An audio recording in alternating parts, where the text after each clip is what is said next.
Das dunas do deserto da Namíbia, na África, um segredo terrível está começando a emergir.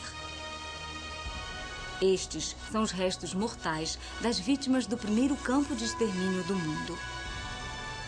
Um lugar onde milhares de africanos foram exterminados pelo exército alemão 30 anos antes de os nazistas chegarem ao poder. Estes restos mortais estão esquecidos aqui há mais de 100 anos. Mas este lugar terrível não é o único. Espalhados pelo mundo, existem locais de massacres e genocídios do imperialismo, onde milhões morreram num episódio da história colonial que a Europa sempre prefere esquecer. Essas pessoas foram vítimas da verdade por trás do mito do fardo do homem branco.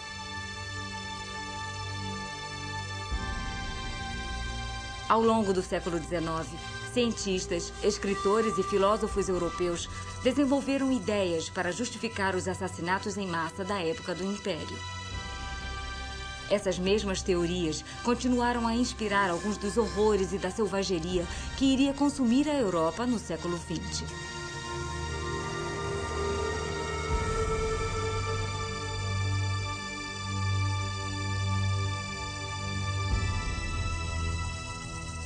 Racismo, uma história. Impactos fatais. Distribuição Didac. O século XIX iria terminar com um dos piores crimes do Império, mas ele começou com um grande momento de otimismo. Nos anos de 1830, nas grandes plantations coloniais do Caribe, a Grã-Bretanha preparava-se para acabar com a escravidão. 750 mil escravos, Caribe afora, iriam ser libertados. E como a Grã-Bretanha se gabava de sua benevolência nacional, presumia-se que os escravos agradecidos iriam se transformar em camponeses, trabalhadores e cristãos.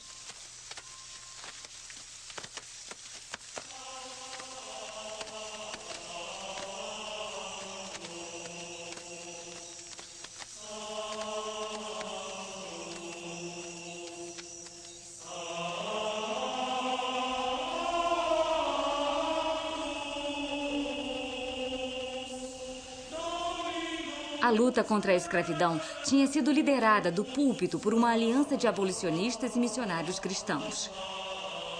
Eles defenderam a campanha em suas igrejas e salas de reuniões.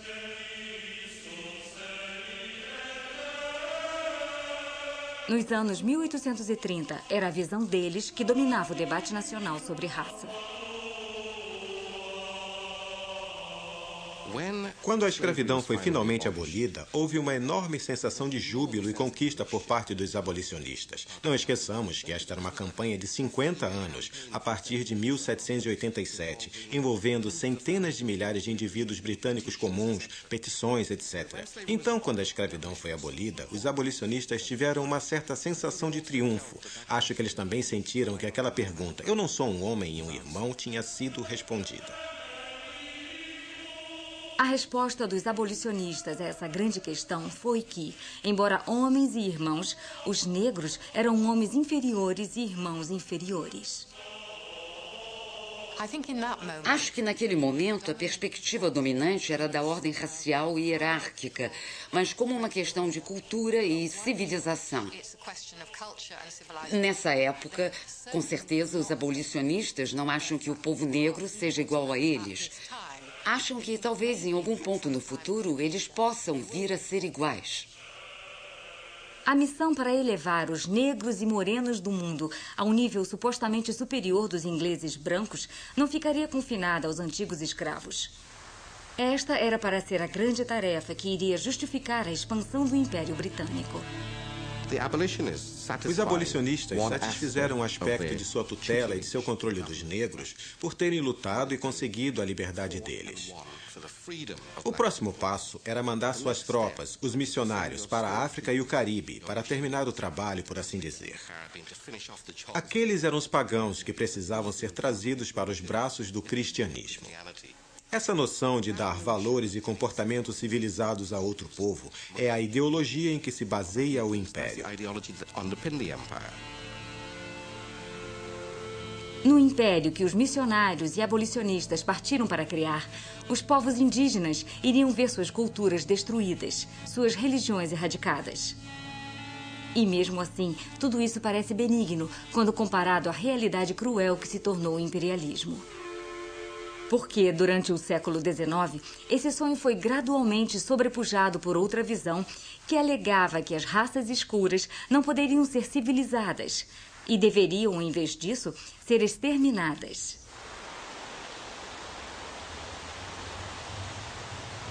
O fato que iniciou o lento colapso da visão dos missionários aconteceu perto de um pequeno posto avançado do vasto e crescente Império da Grã-Bretanha. Esta é a Tasmânia, na costa sul da Austrália. O que os britânicos fizeram nesta pequena ilha iria repercutir por toda a era vitoriana.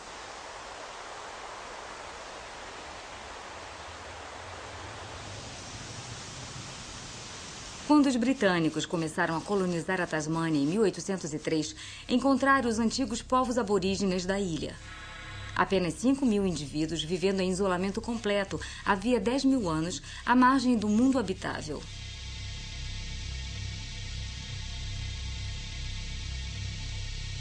Os colonizadores viram essas pessoas pelo prisma de ideias trazidas da Europa.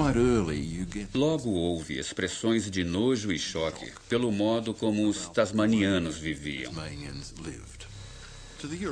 Para os europeus, parecia que os tasmanianos não tinham cultura, não tinham religião, não tinham um Deus.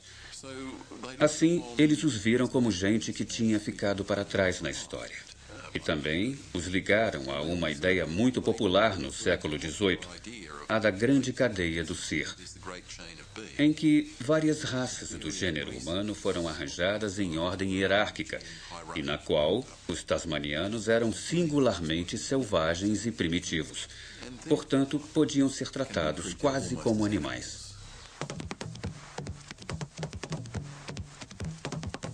Os britânicos construíram uma nova capital e colonizaram as áreas rurais ao redor. Terra que por milênios tinha sido o principal campo de caça dos aborígenes.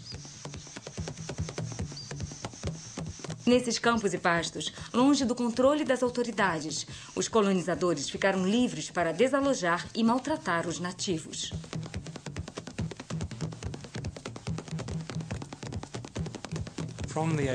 A partir de 1820, grandes quantidades de terras são tomadas de seus donos e há uma luta enorme entre o povo aborígene e os brancos. Claro que é muito difícil documentar muito da violência dos colonizadores, porque eles sabiam que era contra a lei matar o povo nativo. A eles foi dito que os aborígenes eram súditos britânicos, mas com certeza eles revelam em seus diários e suas anotações o desejo de eliminar esse povo. O que ficou conhecido como Guerra Negra foi um conflito oculto. A paisagem em si foi a única testemunha. Os colonizadores britânicos matavam todos os aborígenes que encontravam. Grupos inteiros eram massacrados, raptos e violência viraram lugar comum. Os nativos atacavam regularmente os colonizadores para defender desesperadamente sua terra e enquanto o número de mortes subia, o medo fundia-se com a raiva. Em tais circunstâncias, era muito fácil, nos dois lados, sem dúvida, ver o outro lado como sendo totalmente subhumano. Não tenho dúvida de que os aborígenes achavam que os europeus não tinham moralidade alguma ou comedimento algum. Igualmente, os europeus passaram rapidamente a ver aquelas pessoas como animais e selvagens. Em uma sociedade racialmente tão dividida, o conflito deriva facilmente para um extremo sentimento de ódio. O número de mortos da Guerra Negra teve implicações apavorantes para os aborígenes tasmanianos. Os britânicos, que chegavam em quantidades cada vez maiores, podiam substituir os mortos, mas os aborígenes, apenas 5.000 indivíduos antes da guerra, não. E ao fim da década de 1820, eles corriam o risco de ser totalmente aniquilados. O único homem que tinha alguma esperança de que a violência parasse era o governador colonial George Arthur. O governador da Tasmânia é evangélico. Conhece Wilberforce. E está ciente de que o seu futuro e sua reputação dependem, acima de tudo, de como irá lidar com esse problema. No fim dos anos 1820, ele já tinha sido avisado pelo governo britânico de que o rápido declínio do número de aborígenes sugeria que eles podiam acabar sendo exterminados. E que, se isso acontecesse, seria uma mancha indelével na reputação do Império Britânico. Além disso, por implicação, seria desastroso para a sua carreira.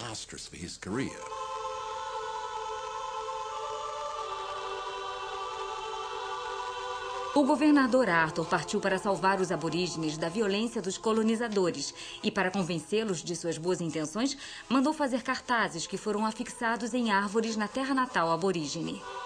Os cartazes mostravam uma fantasia de unidade interracial. Falavam da justiça britânica, prometiam igualdade perante a lei. O matador branco de um aborígene seria enforcado. Mas se um aborígene matasse um colonizador, ele seria enforcado. Os cartazes também propagavam a mentira de que os britânicos queriam integrar-se com os nativos.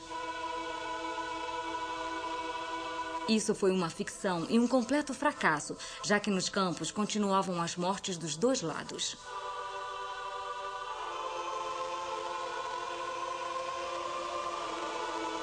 Após anos de guerrilha, as últimas centenas dos 5.000 nativos originais tinham aprendido a esconder-se no mato. Determinado a salvá-los e determinado a tomar suas terras para a colonização branca, o governador Arthur recorreu a um missionário, George Augustus Robinson. Ele era o líder de um grupo de aborígenes convertidos e tinha sido contratado para ir aos campos buscar os aborígenes remanescentes. Robinson recebeu a mensagem de que o governo queria chegar a algum tipo de acordo, uma negociação, um tratado de paz. Robinson e seus intermediários convenceram os nativos de que eles deveriam ir temporariamente para uma ilha, onde seriam cuidados e alimentados, e que depois voltariam para a sua terra natal.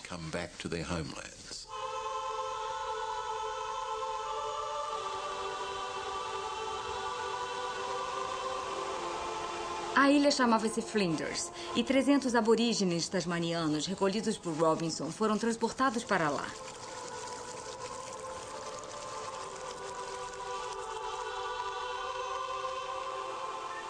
Robinson foi com eles, no papel oficial de protetor-chefe dos aborígenes. Foi construído um assentamento completo para eles, com casas, terras para cultivar e uma capela. Robinson o chamou de Ponto Civilização. E um artista local foi trazido para pintar os retratos dos últimos tasmanianos. Jeanne tinha sido capturada por Robinson logo após a quase aniquilação de seu povo pelos colonizadores. Urad tinha sido chefe até a sua comunidade ser eliminada por um vírus europeu. Outro líder local, Manalarguena, fora atraído para a ilha Flinders com a promessa de que os presos que tinham atacado seu povo seriam levados à justiça. E havia Treganini, cujo marido tinha sido assassinado diante dela. Todos eles tinham visto a sua cultura ser quase extinta. O pouco que restou, Robinson agora procurava apagar, porque Ponto Civilização não era apenas um assentamento, era essencialmente uma fábrica para transformar os chamados selvagens em cristãos civilizados. Ele acredita que para ser um cristão bem-sucedido era preciso se assentar, morar em uma vila. Ele quer mandar as crianças para a escola, quer ensiná-las a arar, semear e torná-las agricultoras.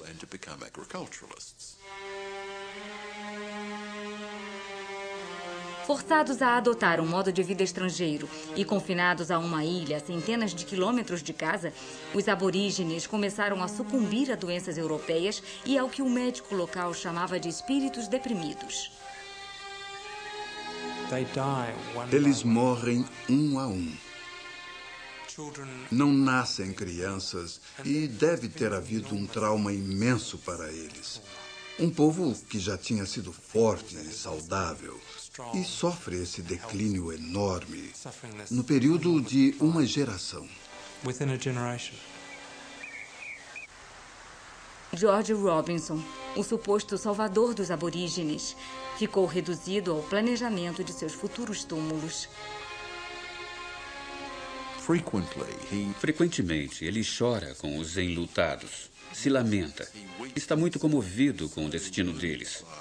Mas depois diz: bem, é melhor morrerem aqui, tendo aprendido a mensagem dos evangelhos, do que nos campos, assassinados pelos colonizadores. Ele acha um jeito de aliviar a própria consciência, para que suas próprias crenças o protejam contra o relato total do que, em parte, era sua responsabilidade.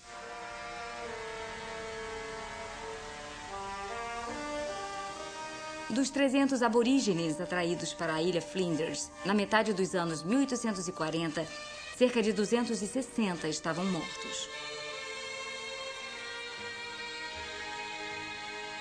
Ginny, Manalarguena e Uradi, todos sucumbiram.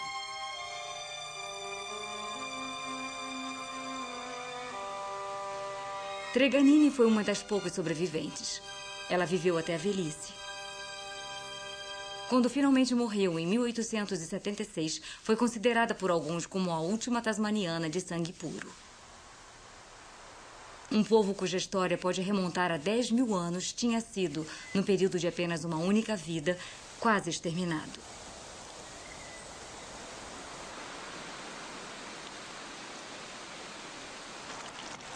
O que aconteceu na Tasmânia estava longe de ser um fato raro.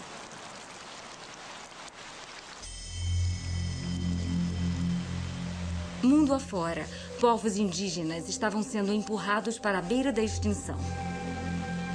No Cabo Sul-Africano, os povos Khoisan foram retirados de suas terras, escravizados e mortos aos milhares por colonizadores britânicos e pelos Boers. As mesmas forças também atacaram os antigos Bosquimanos-San do Kalahari, caçando-os como se fossem animais. Na região no norte do Canadá, os povos Beothuk nativos tinham sido totalmente dizimados pelos europeus.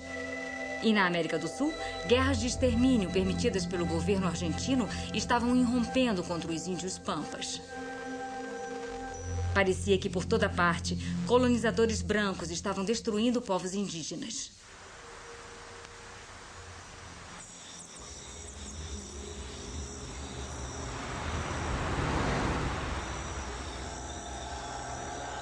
E nesses mesmos anos, o velho racismo que tinha nascido na era da escravidão começou a ressurgir. Após a abolição, a concorrência dos novos produtores de açúcar começa a minar as outrora poderosas plantações de cana-de-açúcar britânicas e, enquanto suas propriedades apodreciam, os antigos donos de escravos começaram a culpar o povo que os tinha tornado ricos com sua ruína.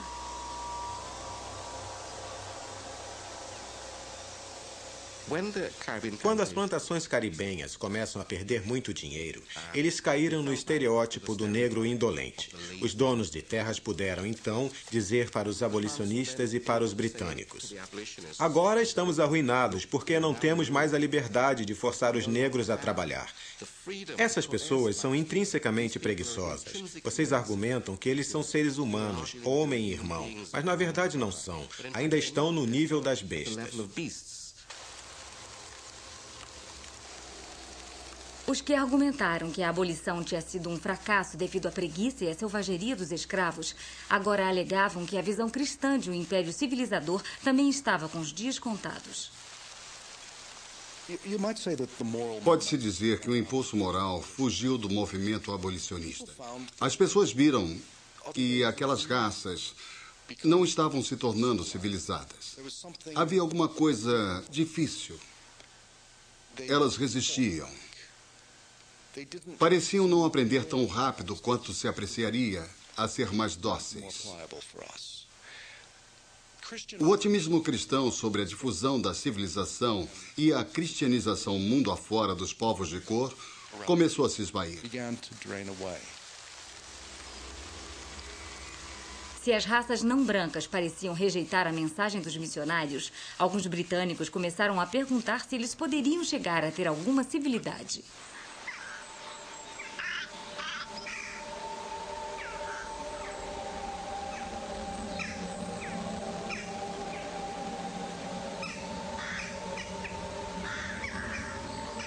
Certas ideias novas sobre raça na alta era vitoriana tiraram sua evidência do mundo dos mortos.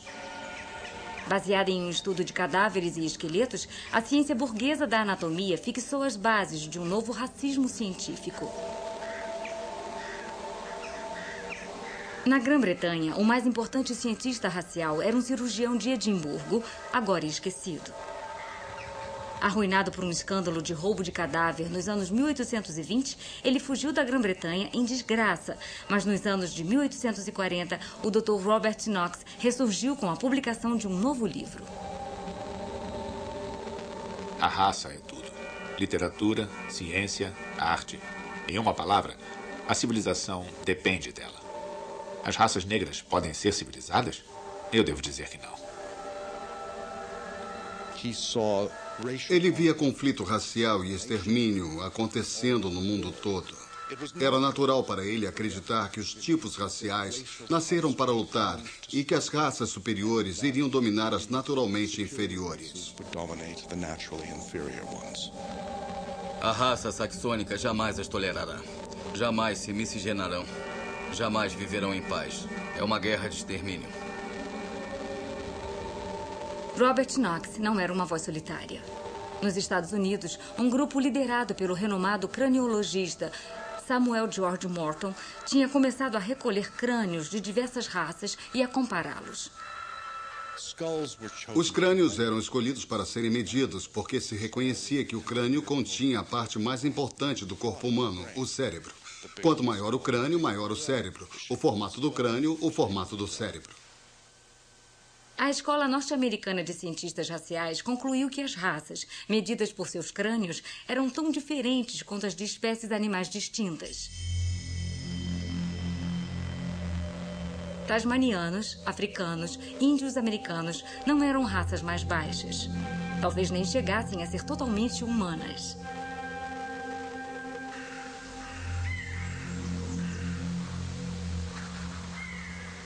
Um escritor comparou o extermínio dessas raças por colonizadores brancos como sendo o derretimento da neve diante do avanço dos raios do sol.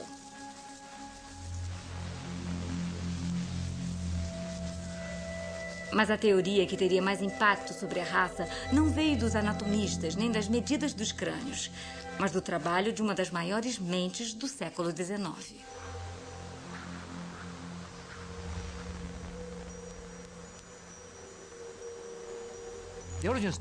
A origem das espécies realmente jogou uma granada antes de tudo na ciência. Ela inventou a ciência da biologia, depois na religião e depois na sociedade. De certo modo, o que Darwin fez foi dar um álibi para ser juiz. Se a evolução tinha mudado as raças e as espécies do mundo, por que não fez o mesmo com os humanos? Muitos acreditaram que as leis de Darwin tinham feito justamente isso. Alegavam que a seleção natural explicava e justificava impecavelmente a expansão global da grande raça britânica. A vida favorece uma hierarquia de especialistas. Encontramos isso nos mundos vegetal e animal. Há insetos acima de insetos, acima de insetos, cada um sobrevivendo à custa do outro, cada um preenchendo um nicho que o outro não pode ocupar.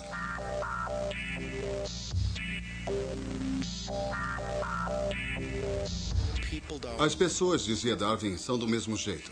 Elas são organismos expansivos. Em outras palavras, os ingleses são como outros organismos. São bem-sucedidos porque são bons em se expandir.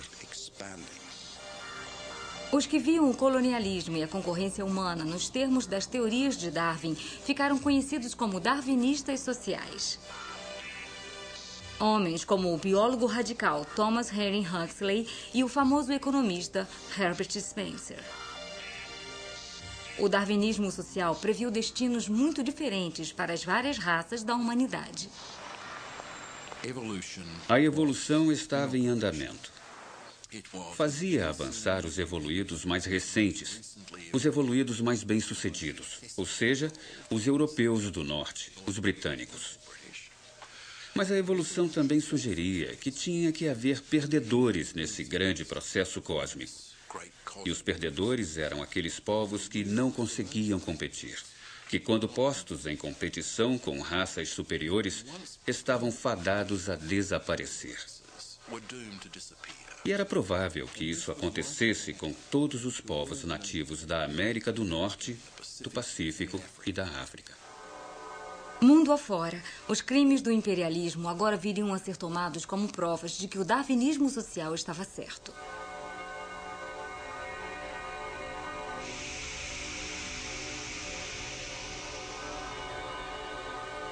Na América do Norte, séculos de doenças e guerras devastaram os norte-americanos nativos. Nações inteiras foram totalmente aniquiladas. Que tinha que haver perdedores nesse grande processo cósmico. E os perdedores eram aqueles povos que não conseguiam competir, que, quando postos em competição com raças superiores, estavam fadados a desaparecer. E era provável que isso acontecesse com todos os povos nativos da América do Norte, do Pacífico e da África. Mundo afora, os crimes do imperialismo agora viriam a ser tomados como provas de que o darwinismo social estava certo.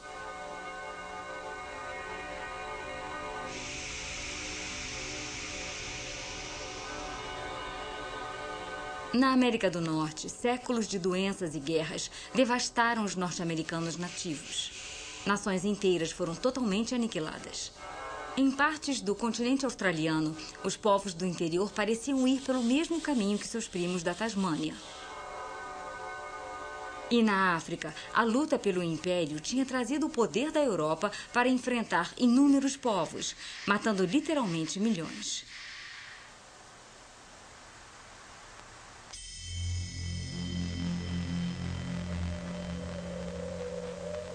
Os darwinistas sociais prediziam um futuro no qual essas raças, como muitas espécies animais, seriam lembradas apenas como curiosidades, peças empalhadas em museus antropológicos. O fardo do homem branco e o sonho cristão do imperialismo benigno eram vistos como obsoletos. Os velhos missionários que ainda falavam em igualdade da humanidade, de que todos descendiam de Adão e Eva, e diziam que a única verdade vinha da Bíblia, eram vistos como extraordinariamente antiquados, que simplesmente tinham falhado em aceitar o grande pensamento científico da época. Essas teorias raciais não eram aplicadas apenas em novas colônias, mas também nas partes antigas do Império. Na história tradicional do imperialismo, a Índia britânica é representada normalmente como um exemplo do regime imperial benigno. Soubemos que o Raj britânico era governado por homens competentes, profissionais e sábios. Homens que trouxeram ordem e prosperidade a uma terra caótica. Mas há um aspecto da história indiana que foi apagado do relato do passado imperial.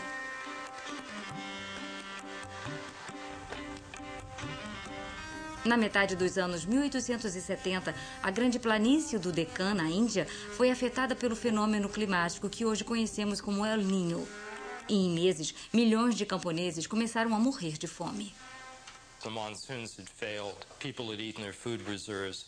India stood on the precipice. As monções não vieram. As pessoas tinham consumido as reservas alimentares. A Índia estava à beira de uma grande tragédia humana.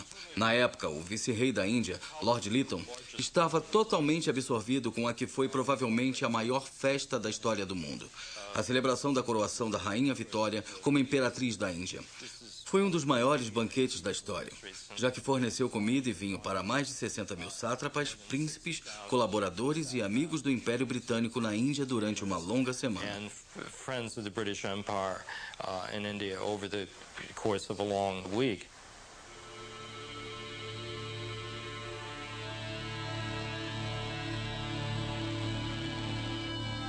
Enquanto Lord Lytton e a elite governante do Raj festejavam em banquetes, milhões morriam lentamente no interior. E o vice-rei justificava a inação com argumentos colhidos nos darwinistas sociais. Esse foi um uso muito grosseiro de uma noção evolutiva darwinista de sobrevivência dos mais aptos, pela qual a fome poderia ser vista, na verdade, como um instrumento do peneiramento darwinista. As pessoas inaptas iriam perecer como resultado disso, e intervir para impedi-las de morrer era quase como interferir numa lei da natureza.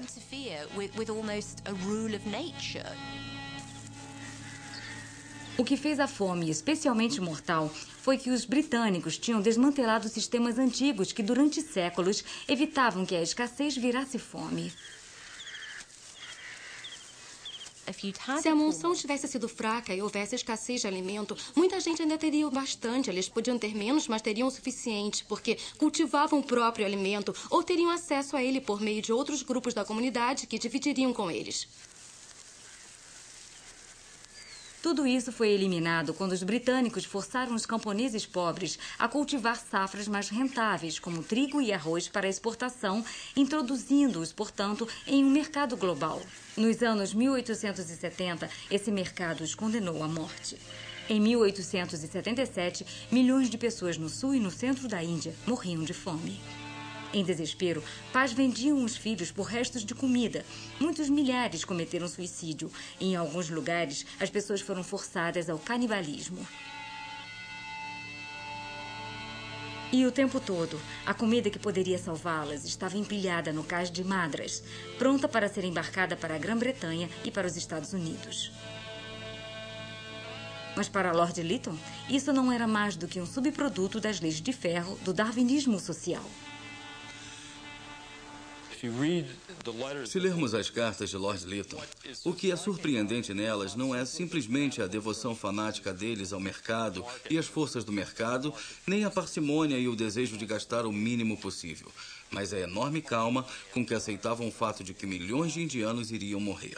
Porque esses indianos, acreditam eles, eram a parte inútil da população, os mais pobres dos pobres, pessoas condenadas à morte pela natureza.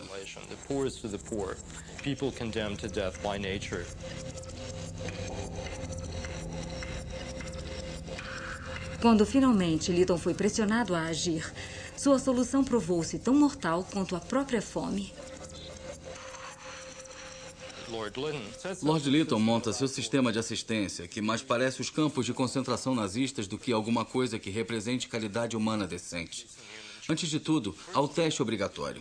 Isto é, ninguém podia ser ajudado, o que significa trabalho ou comida, a menos de 16 quilômetros da sua residência. É preciso andar, e às vezes andar centenas de quilômetros. Dezenas de milhares de pessoas morriam nesse trajeto. Depois elas eram colocadas num trabalho muito pesado, quebrar pedras, trabalhar nas ferrovias, e eram confinadas em campos sórdidos, onde a dieta diária era, em termos calóricos, menor do que a fornecida para os internos de Buchenwald e outros campos de concentração nazistas. Esses locais viraram literal e simplesmente campos de extermínio. E talvez pior de tudo, agora as crianças estavam fracas e pequenas demais para fazer o trabalho necessário. Elas tornaram-se as principais vítimas da política cruel de Lytton.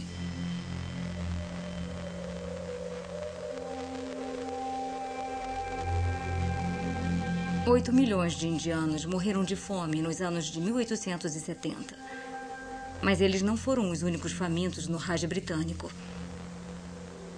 A fome voltou nos anos de 1880 e 1890. Ao todo, quase 30 milhões de indianos morreram de fome sob o domínio britânico. Uma história retirada dos gloriosos relatos do Raj e dos homens que o governaram.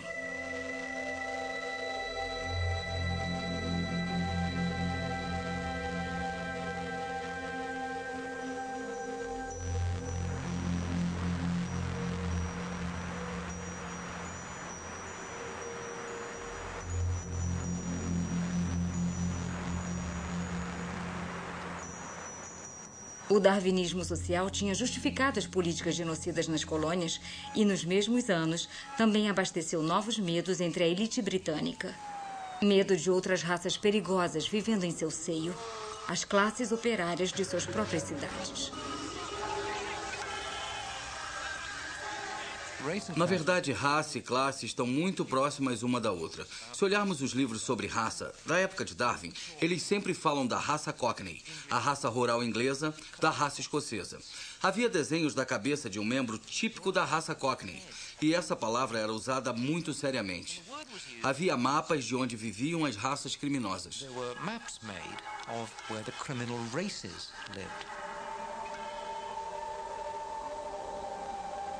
Os cientistas raciais e reformadores sociais visitaram prisões para estudar as raças criminosas em primeira mão, e entre eles estava o primo de Charles Darwin, Francis Galton. Galton estava apavorado com o fato de as raças inferiores estarem se reproduzindo mais rápido do que a classe média. Parecia que a lei de Darwin tinha virado do avesso. Os menos aptos estavam sobrevivendo.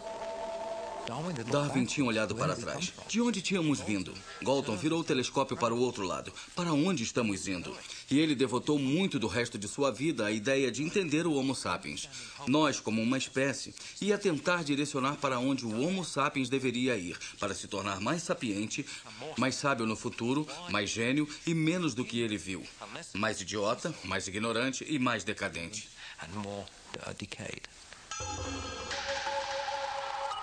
Galton projetou uma nova ciência de procriação humana seletiva. Ele sonhou em encorajar a classe média a ter mais filhos e inibir a procriação entre as classes inferiores e criminosas. Chamou essa ciência nova de eugenia. Na última década do século XIX, ela foi amplamente respeitada e atraiu uma variedade de adeptos de alto perfil. Muitas das grandes figuras do fim do século XIX e início do século XX estavam incluídas. Gente como George Bernard Shaw, H.G. Wells, Winston Churchill, todos eles eugenistas absolutamente convictos.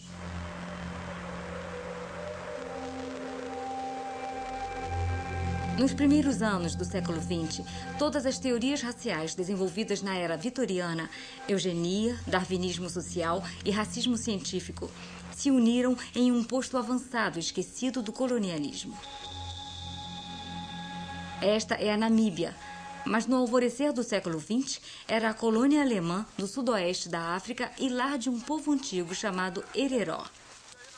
Em 1904, eles se rebelaram contra a brutalidade da autoridade alemã.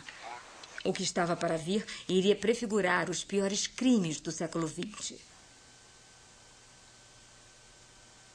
Os alemães cometeram inúmeros massacres e atrocidades, mas não conseguiram caçar e destruir todo o povo Hereró na vasta paisagem. E quando os Namas, outro dos povos namíbios, se revoltaram, os alemães se valeram de uma invenção recente: o campo de concentração.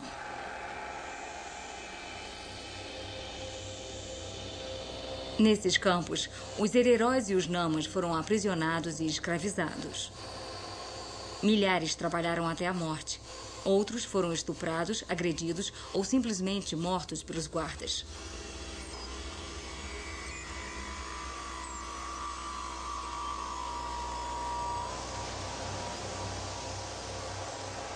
O mais infame e mortal dos campos ficava num lugar chamado Ilha Shark.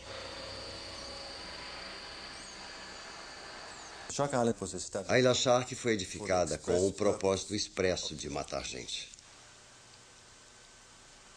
Todo mundo sabia que elas iriam morrer.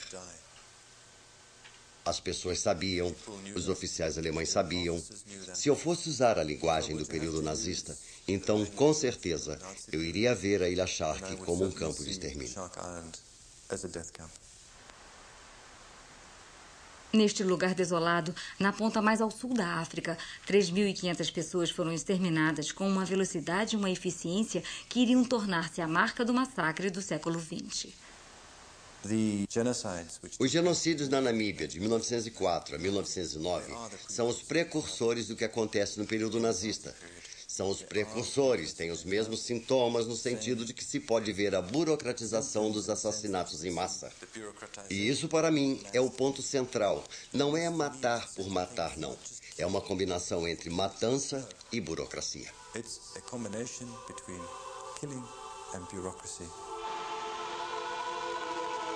Hoje, a Ilha Shark é um local de acampamento para turistas. Os africanos que congelaram e morreram de fome aqui quase foram apagados da lembrança.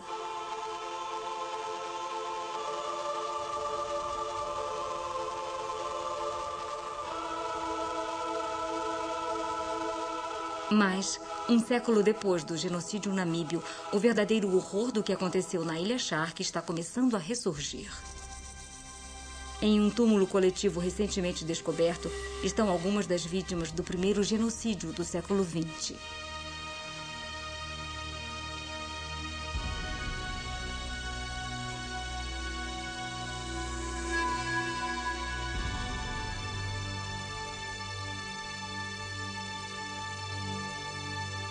A outras vítimas foi negada até a mínima dignidade de um túmulo coletivo.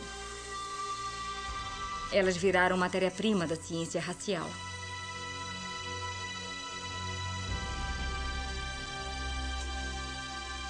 Seus crânios e até cabeças cortadas foram vendidas para museus da Europa e usadas para provar a inferioridade dos africanos.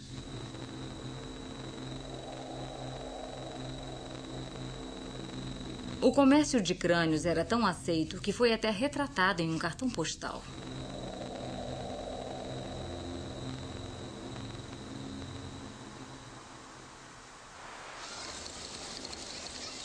Depois do genocídio, os cientistas raciais alemães continuaram a usar a Namíbia como laboratório de campo e os povos africanos que sobreviveram como cobaias. Em 1908, um eugenista chamado Eugen Fischer viajou para a pequena cidade de Rehoboth, terra de um povo de herança mista boer e africana, que se chamava Rehoboth Basters. Fischer e seus assistentes passaram meses fotografando, medindo e examinando os habitantes dessa cidade.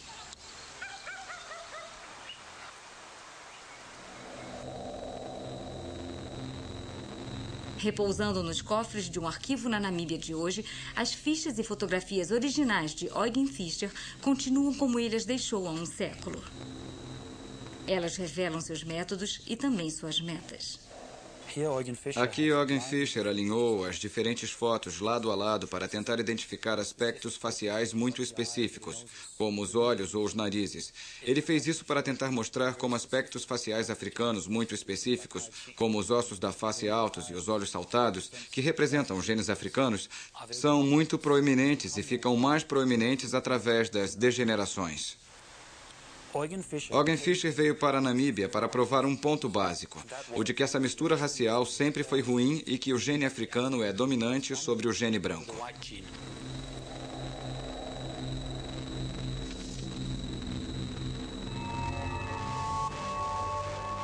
O trabalho de Fischer em Rehoboth selou sua reputação como um dos destacados cientistas raciais alemães.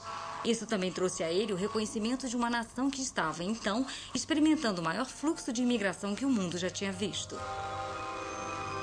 Nos primeiros anos do século XX, a constituição étnica dos Estados Unidos estava sendo transformada com a chegada de milhões de imigrantes às grandes cidades.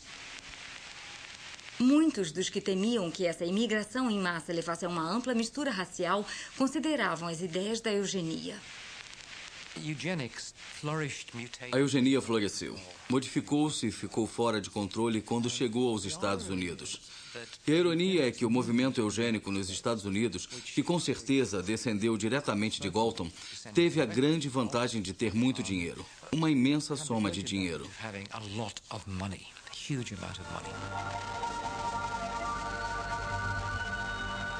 Parte desse dinheiro foi usada para abrir o escritório de registros de eugenia, dirigido pelo infame Charles Davenport.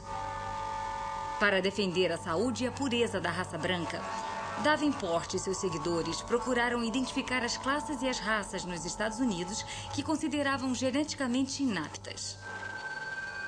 Identificadas e monitoradas, os cientistas então assumiriam o controle de sua vida e de sua fertilidade. Quando uma pessoa era identificada como de certa classe, isso significava qual escola ela frequentaria, em que cemitério poderia ser enterrada, onde poderia morar. Era uma questão de vida e morte. As leis do casamento estavam consolidadas em dezenas de estados americanos. Estabeleciam que as pessoas não poderiam casar fora de seu grupo. Negros não poderiam casar com brancos. Índios não poderiam casar com negros. Na Virgínia, se alguém casasse com a pessoa errada, ou seja, casamento interracial, eles descasavam, anulavam o casamento. 27 estados aprovaram leis de casamento eugênicas e os eugenistas difundiram sua mensagem usando um novo veículo, o cinema.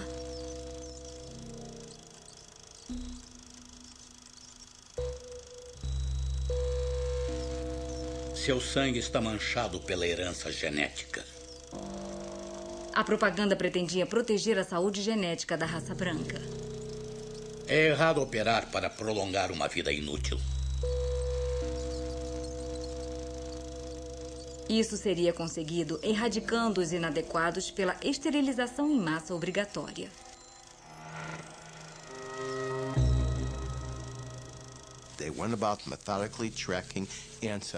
Eles fizeram isso checando os ancestrais, visando as linhagens sanguíneas para a extinção. Isso é eugenia, o esforço para criar uma raça mestra branca, loura, de olhos azuis, eliminando as outras linhagens de sangue, até ficarem apenas eles e as pessoas parecidas com eles. E o importante aqui é que essas pessoas pensavam estar salvando a humanidade. Essas pessoas pensavam ser liberais, reformadoras.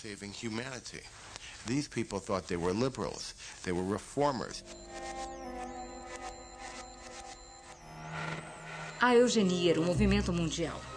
Na Suécia, um programa oficial esterilizou à força 60 mil pessoas, pacientes mentais e membros das minorias étnicas.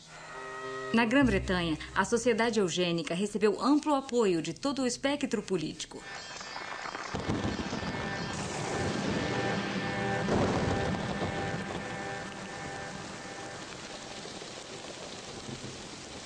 Mas foi na Alemanha que as ideias radicais do movimento eugênico norte-americano encontraram sua plateia mais receptiva. Primeiro, tudo ligado aos Estados Unidos parecia moderno, progressivo, científico, democrático, lógico. Então, devia ser bom. Os Estados Unidos eram o futuro, a força para o futuro. Segundo, acho que muitos eugenistas europeus, incluindo os alemães, gostaram do tom adotado pelos eugenistas americanos, que era muito radical e quase sem bobagens. Eles não usavam eufemismos, diziam exatamente o que queriam dizer. Os norte-americanos forneceram mais do que apenas inspiração. As fundações norte-americanas também financiaram o desenvolvimento da eugenia alemã. Este era o Instituto Kaiser Wilhelm de Antropologia e Hereditariedade Humana. Nos anos 30, os homens e mulheres que trabalhavam aqui recebiam doações da Fundação Norte-Americana Rockefeller. E o cientista mais destacado aqui era o homem que fez seu nome na Namíbia, Eugen Fischer. Sob as ordens dos nazistas, Fischer foi autorizada a esterilizar as pessoas racialmente misturadas de Rhineland, na Alemanha, 400 delas crianças.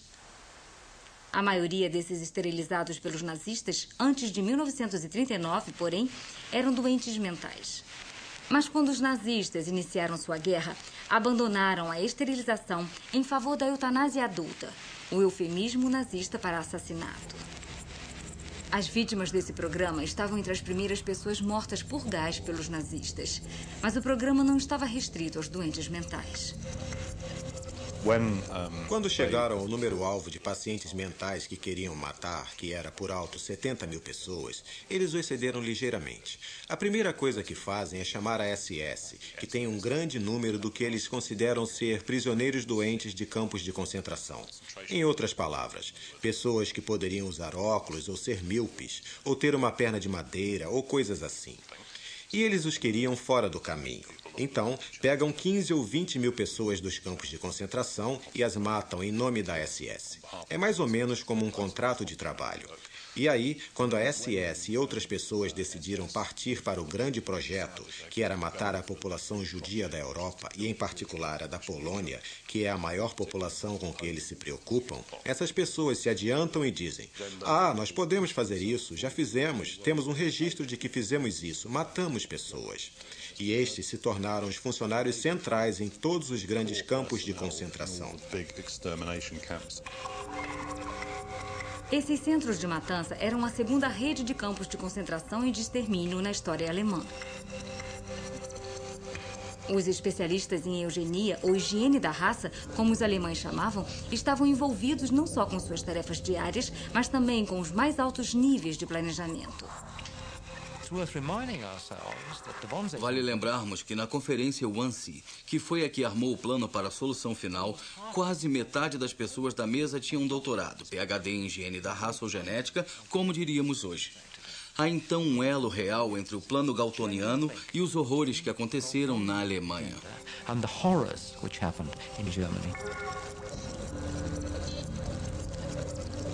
Os especialistas alemães em higiene da raça que se reuniram na Vila Wannsee, nos arredores de Berlim, sonhavam com um genocídio racial como seus predecessores espirituais, os cientistas raciais e os darwinistas sociais da Era do Império.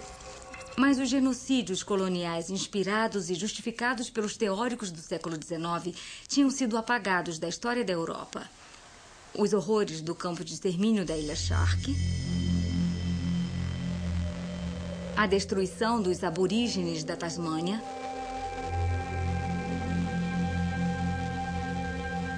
os 30 milhões de indianos vítimas da fome, tudo havia sido esquecido.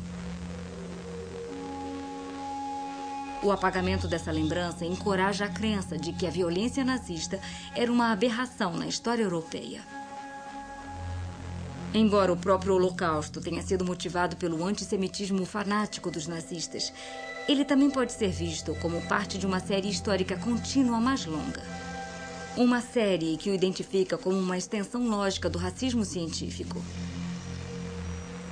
Mas essa história, como os ossos nos desertos da Namíbia, recusa-se a ficar enterrada para sempre.